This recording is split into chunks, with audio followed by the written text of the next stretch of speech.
अगर हम आपसे कहें कि चंद्रयान 3 की सॉफ्ट लैंडिंग होकर रहेगी, तो आप इस पर विश्वास करेंगे?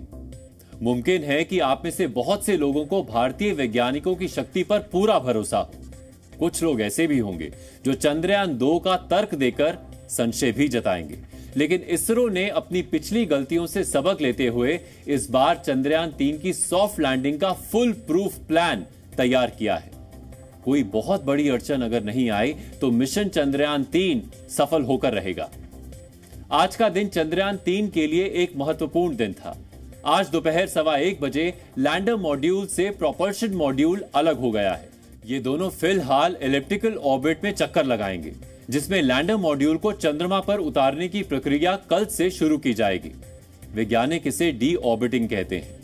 लैंडर मॉड्यूल से अलग होने के बाद प्रोपल्शन मॉड्यूल चंद्रमा के चक्कर लगाता रहेगा और इस दौरान वो पृथ्वी से आने वाले रेडिएशन की जानकारी इकट्ठा करेगा। इसरो ने ट्वीट करके लैंडर मॉड्यूल और प्रोपल्शन मॉड्यूल के अलग होने की जानकारी दी है। इसके साथ ही एक तस्वीर भी डाली है।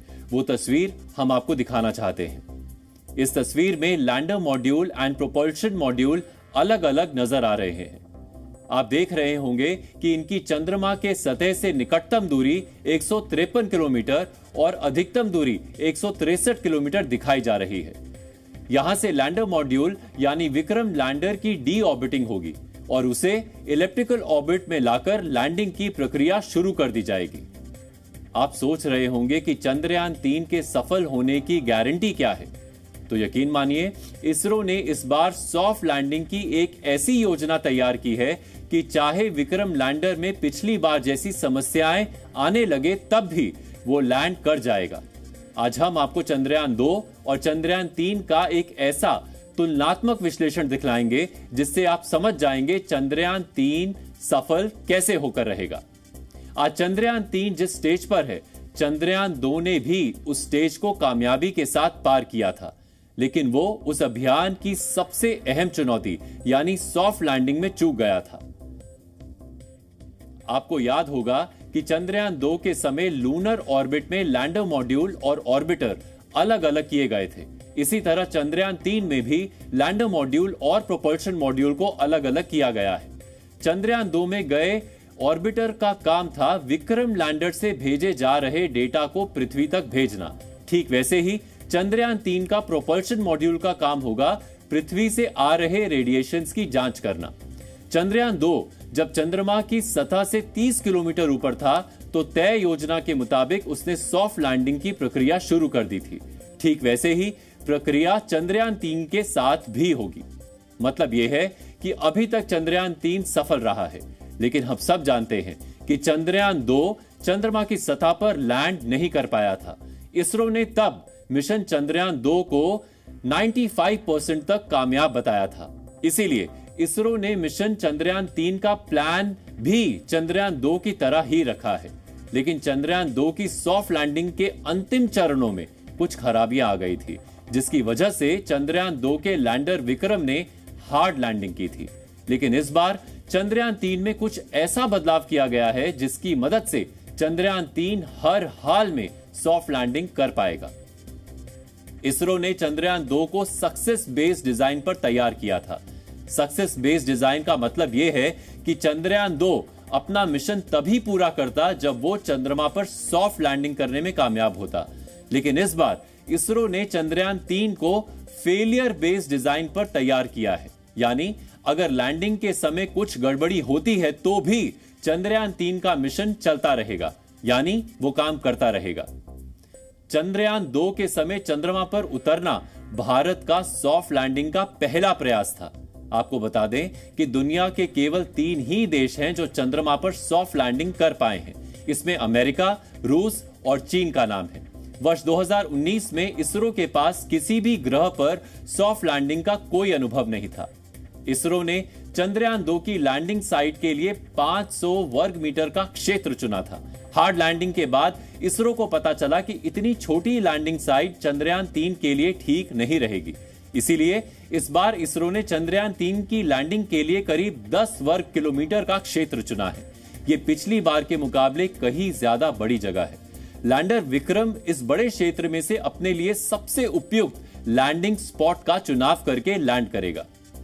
लैंडिंग के दौरान चंद्रयान 2 ने चंद्रमा की सतह की कई तस्वीर भेजी थी। इन तस्वीरों की मदद से ही लैंडर विक्रम अपने लिए लैंडिंग स्पॉट का चुनाव कर रहा था।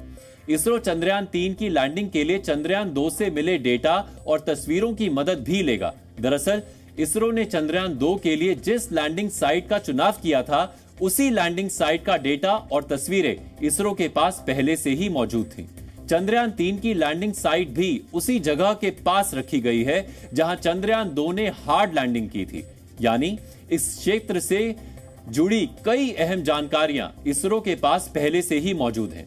मतलब यह है कि इसरो के पास इस लैंडिंग साइट पर सॉफ्ट लैंडिंग का फुल प्रूफ प्लान तैयार है। चंद्रयान 3 के लैंडर मॉड्यूल में भी कई तरह के बदलाव किए गए जो चंद्रयान 2 के मुकाबले बेहतर हैं। जैसे सॉफ्ट लैंडिंग करवाने के लिए चंद्रयान 2 में 5 थ्रस्टर्स लगे थे। इन थ्रस्टर्स का काम था लैंडर मॉड्यूल की रफ्तार को कम करना। हालांकि चंद्रयान 2 के लैंडर के थ्रस्टर्स ने जरूरत से ज्यादा थ्रस्ट पैदा किया, जिसकी वजह से लैंडर विक्रम अपने तय रास्ते से भटक गया था। इस बार चंद्रयान 3 के लैंडर में 5 की जगह 4 थ्रस्टर्स लगाए गए हैं। चंद्रयान 2 की हार्ड लैंडिंग की एक वजह यह भी थी कि वो तय रफ्तार में नहीं था। इसके अलावा उसका धरती से संपर्क भी टूट गया था।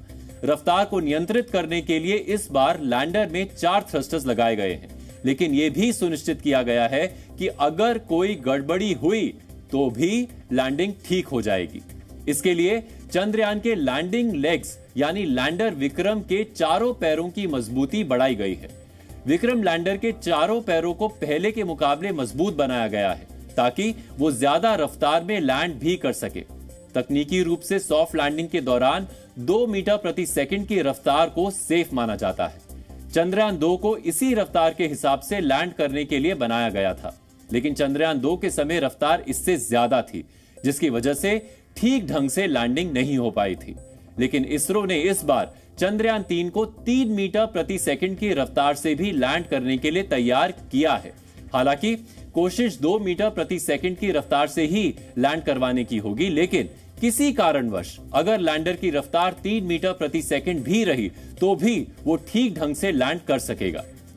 इस बार चंद्रयान 3 में सबसे बड़ा बदलाव उसके ऑपरेटिंग सिस्टम में किया गया है। उसको पहले की तुलना में काफी अपग्रेड किया गया है। चंद्रयान में ऑपरेटिंग सिस्टम का काम होता है इसरो सेंटर से मिली कमांड पर लैंडर का संतुलन, दिशा और गति को नियंत्रित करना। चंद्रयान 2 के ऑपरेटिंग सिस्टम में इन सभी को नियंत्रित करने की सीमित क्षमता थी। यही वजह थी कि जब चंद्रयान 2 का लैंडर विक्रम अपने रास्ते से भटका तो ऐसे में ना तो उसकी रफ्तार कम हो पाई, ना ही उसको कंट्रोल किया जा सका। उस वक्त ऑपरेटिंग सिस्टम की सीमित क्षमताओं की वजह से लैंडर को नियंत्रित नहीं किया जा सका था। चंद्रयान 3 के ऑपरेटिंग सिस्टम को इस तरह से अपग्रेड किया गया है कि छोटी मोटी कमियां आने पर भी वो लैंडर मॉड्यूल को नियंत्रित कर सकेगा। इसरो ने अपनी पिछली गलतियों से सबक लेते हुए न सिर्फ चंद्रयान 3 को अपग्रेड किया है, बल्कि चंद्रयान 2 के समय आई तकनीकी खामियों को भी ठीक किया है। यही नहीं, अगर किसी कारण से पिछली बार की तरह कमियां आती भी हैं, तो भी लैंडर अपना मिशन पूरा करता रहे, इसकी भी तैयारी की गई है। इस बार चंद्रयान 3 के लैंडर विक्रम में पिछली बार से ज्यादा कैमरे और सेंसर्स लगाए गए हैं। ये उपकरण चंद्रयान 2 से ज्यादा डेटा और तस्वीरें भेजेंगे। इन कैमरे और सेंसर्स की मदद से ही लैंडर मॉड्यूल अपने आखिरी कुछ मिनट में लैंडिंग की सबसे उपयुक्त जगह का चुनाव करता है। इसीलिए इन्हें भी काफी अपग्रेड किया गया है।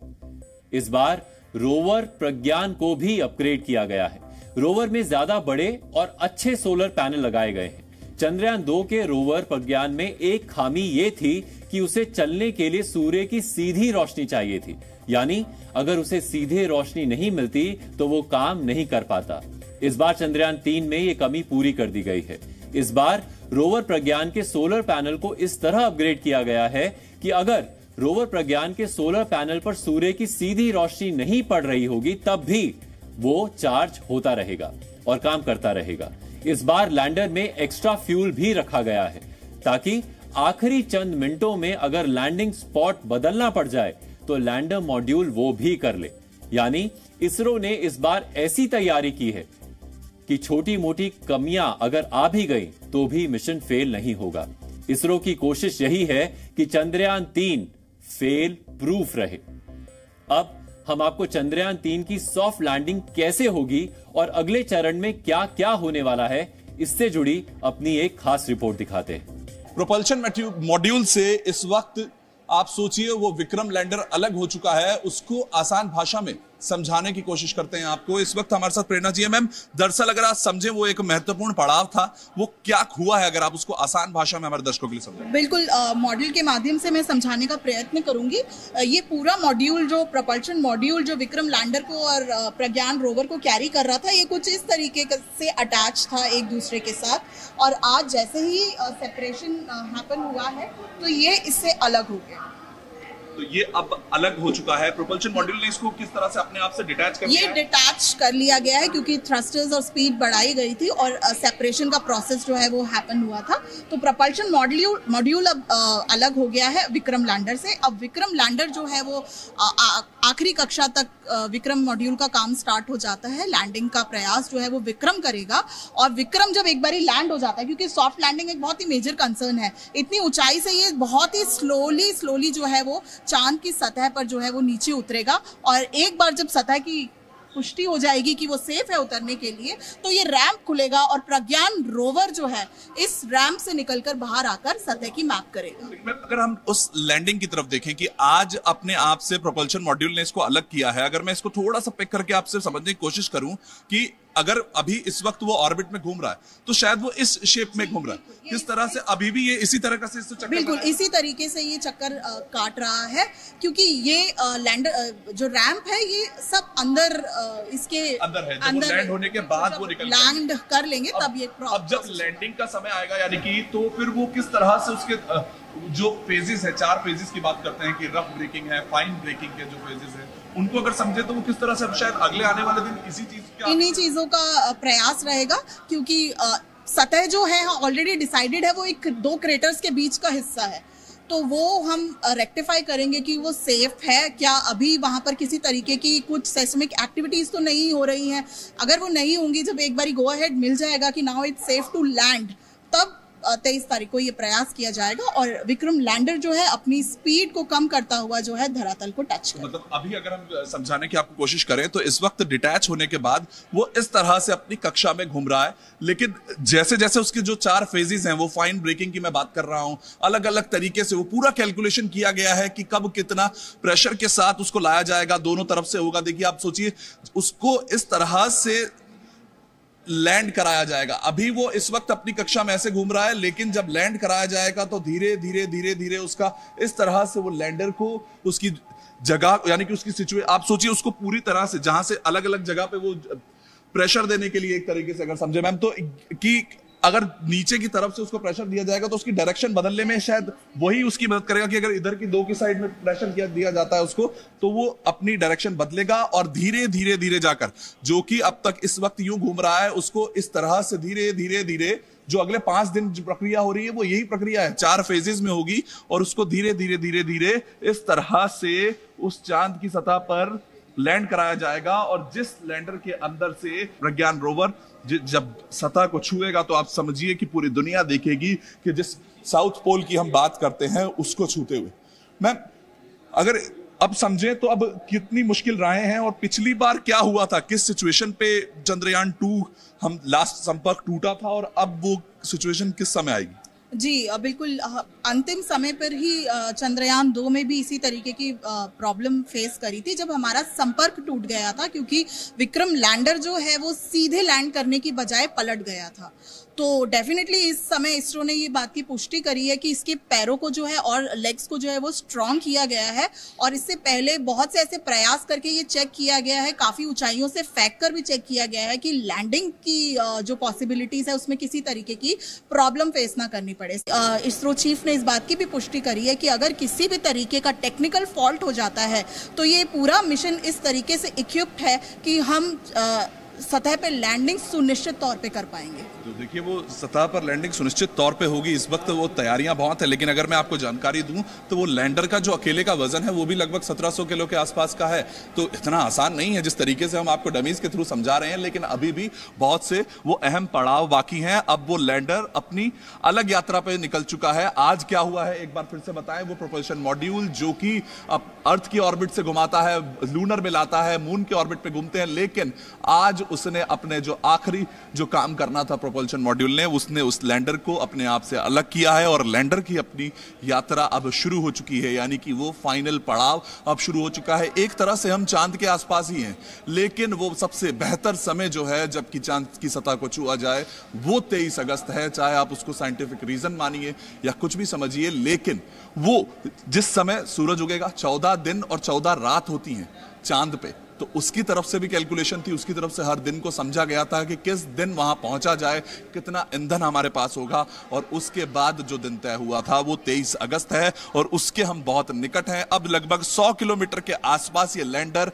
यानी कि दूरी जो होगी सतह से वो 100 किलोमीटर के आसपास ये लैंडर घूमता रहेगा और धीरे धीरे धीरे अपनी वो ब्रेकिंग सिस्टम जिसको जो ऐसे इस वक्त है उसको सीधा होकर इस तरह से यहां आने में जो दिन है वो इस वक्त तो 5 दिन है, और इंतजार किया जाएगा कि कब वो सूरज की रोशनी वहां पर पड़े और उस समय पर हम उस सतह को छुएं। चंद्रयान इस वक्त अपने जो जितने भी पड़ाव थे उन सब को सफलतापूर्वक पूरा कर चुका है और अब वो आखिरी क्षण जो होगा वो 23 अगस्त होगा। इस वक्त लैंडर की अपनी यात्रा शुरू हो चुकी है। बेहतर समय आते ही 23 अगस्त को वो चंद्रयान 3 का जो मिशन है उसमें जो लैंडर है और वो रोवर है उनको लैंड करवाया जाए। वरुण भसी, जी मीडिया। जी न्यूज़।